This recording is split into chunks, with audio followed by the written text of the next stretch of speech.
Hello dear students. तो देखिए कि लास्ट डे मैंने आपको जो है वो BRA फॉर्मेट लास्ट वीडियो में आपको बताया था, और उस वीडियो के बाद अब मैं आपको कंटिन्यू करूंगा नेक्स्ट कि उस BRA फॉर्मेट के अंदर जो सारे शेड्यूल्स आते हैं आपके, जैसे कि प्रीमियम हुआ, क्लेम है, कमीशन है। तो मैंने आपको पहले भी बताया था कि BRA फॉर्मेट जो है उसके अंदर कोई इशू नहीं है। BRA फॉर्मेट तो आप इजीली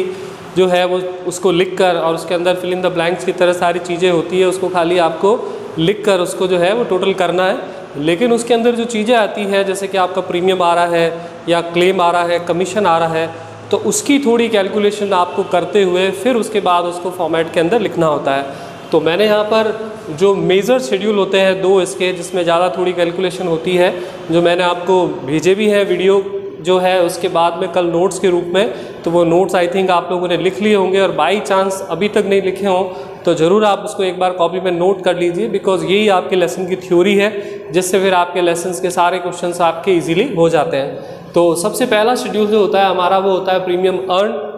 प्रीमियम अर्न के अंदर सबसे पहले प्रीमियम जो आपको रिसीव हुआ है आपके डायरेक्ट बिजनेस से, वो इसके अंदर आता है कि भाई आपको अपने खुद के बिजनेस से प्रीमियम कितना रिसीव हुआ है। और प्रीमियम ऑन री इंश्योरेंस एक्सेप्टेड, तो आपको याद हो तो मैंने लास्ट वीडियो में आपको बताया था कि भाई जो एक्सेप्टेड है और जो सीडेड है उनका ये रूल होता है कि जो एक्सेप्टेड है इसका मतलब कि आप खुद भी इंश्योरेंस लेते हैं,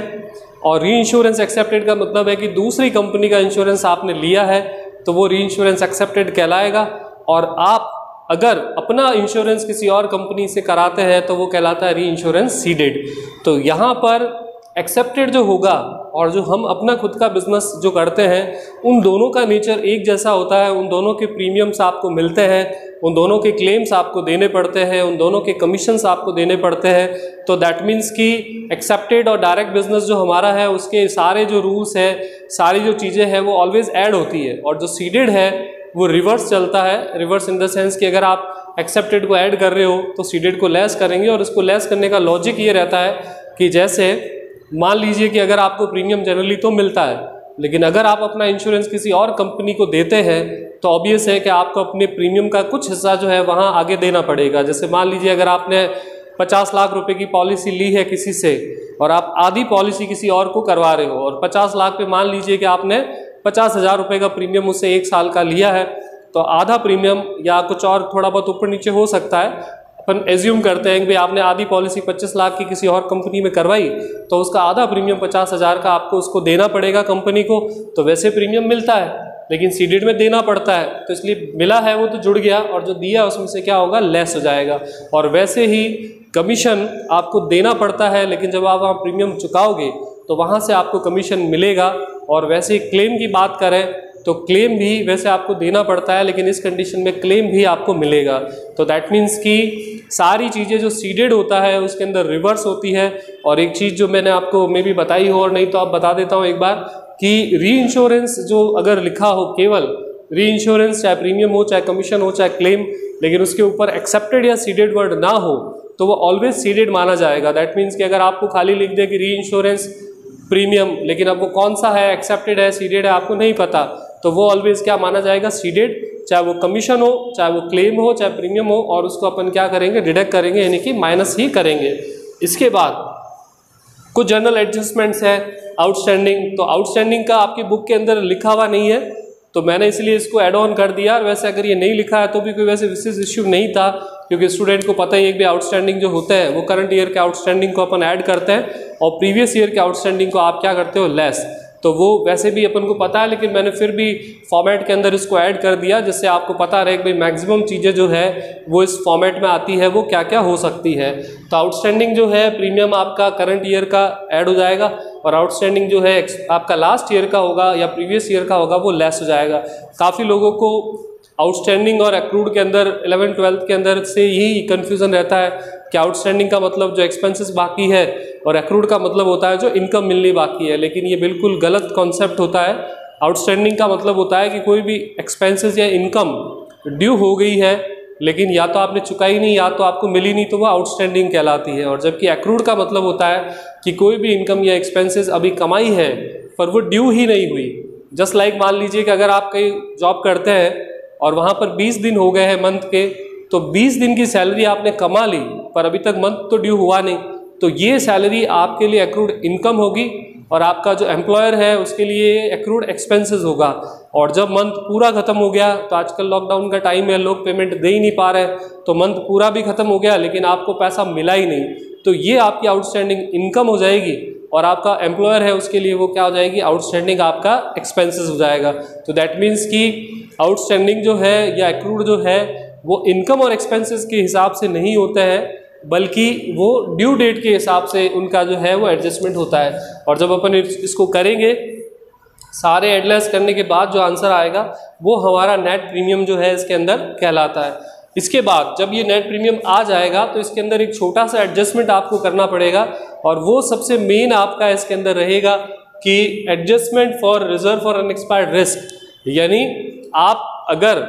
बिजनेस के अंदर, इंश्योरेंस बिजनेस के अंदर है, तो आपको बहुत रिस्क रहता है इस बात का कि कभी भी कुछ भी हो सकता है और आपको जो है वो क्लेम देना पड़ सकता है। इसलिए इंश्योरेंस कंपनी वाले बहुत ही बड़ा अमाउंट, यहाँ तक कि 50%, मरीन में 100% तक जो प्रीमियम है वो बचा के रखता है कि जब तक वो ड्यू डेट ख़त्म नहीं होती तब तक उस प्रीमियम को वो इनकम नहीं मानती, क्योंकि कभी भी कोई भी दुर्घटना हो सकती है और मिले हुए प्रीमियम को अगर वो इनकम एज्यूम कर ले और बाद में उसको वो मिले नहीं, तो फिर आपको इसके अंदर जो है वो नुकसान उठाना पड़ सकता है। तो इसलिए अपन क्या करते हैं कि प्रीमियम का एक बड़ा हिस्सा reserve for unexpired risk. Unexpired risk का मतलब हुआ है कि जो रिस्क अभी तक खत्म नहीं हुई है, जिसका ड्यू डेट अभी तक खत्म नहीं हुआ है, उसका एक रिजर्व बनेगा। और ये रिजर्व कम भी हो जाता है लास्ट ईयर से या बढ़ भी सकता है, लेकिन किसी भी क्वेश्चन में ऐसा नहीं है कि वो घट रहा है। लास्ट ईयर 2 लाख रुपए चाहिए थे, अभी इस बार रिजर्व में आपको 3 लाख चाहिए, तो वो जो 1 लाख रुपए बढ़ा है वो 1 लाख रुपए आपको यहाँ पे माइनस करना पड़ेगा अपने नेट प्रीमियम में। तो फिर आपका इसमें आंसर जो आएगा वो टोटल प्रीमियम आ जाएगा कि भाई अब हमारे पास कुल प्रीमियम कितना बना। प्लस अगर आपको क्वेश्चन के अंदर ये बताया गया हो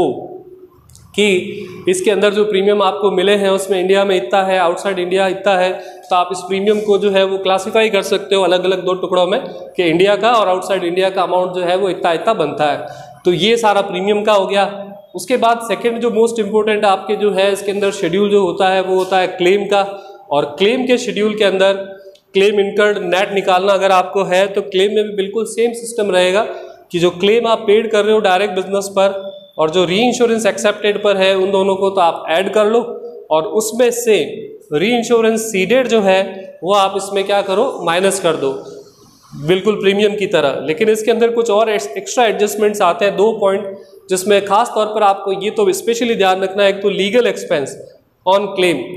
तो लीगल एक्सपेंस के लिए मैंने स्टार इसलिए लगाया क्योंकि कई बार लीगल एक्सपेंस केवल लीगल एक्सपेंस के नाम से होते हैं और कई बार इसके ऊपर लिखा होता है कनेक्टेड विद क्लेम। तो आपको ध्यान रखना है कि लीगल एक्सपेंसेस क्लेम में आप तभी जोड़ेंगे जबकि वो क्लेम के साथ कनेक्टेड होंगे, तो अदरवाइज हम इसको ऐड नहीं करेंगे,